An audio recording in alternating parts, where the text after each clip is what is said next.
They believed that the late Rebbe Menachem Schneerson wanted to expand this synagogue, so they wanted to get the work started for him. And they weren't going to defer to traditional authority, so they looked for a way to do something amazing on their own. And they only created a Hilul Hashem, a desecration of God's name. Bringing people into contact with different cultures and beliefs. And physical and material security seem to reduce the need for the solace provided by spirituality.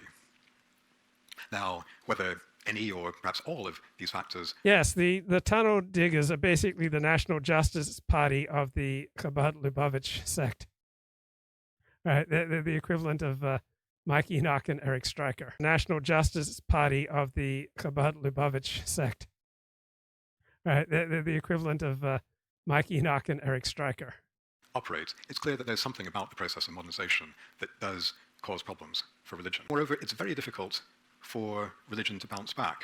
We do know of some places where religious involvement has increased in recent decades, but those are typically places where national elites had suppressed religion or imposed a degree of secularity that was lower than the development of the country would find natural. So one thinks, for example, of Iran, the former Soviet Union, China, even Turkey, perhaps. But when those regimes fell or restrictions were relaxed, religion rebounded to something that was more like an appropriate level given the degree of modernization.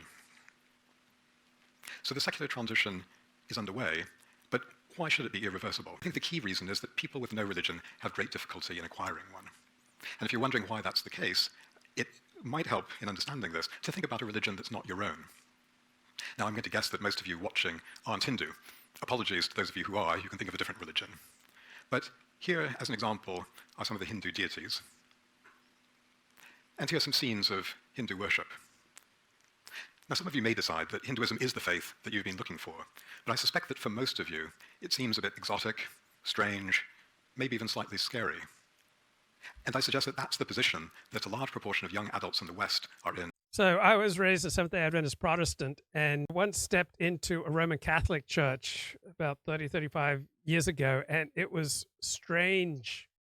It was weird. It was even disturbing. I mean, the bleeding Christ on a cross, the torture porn, it seemed like, just because I wasn't raised in that religion.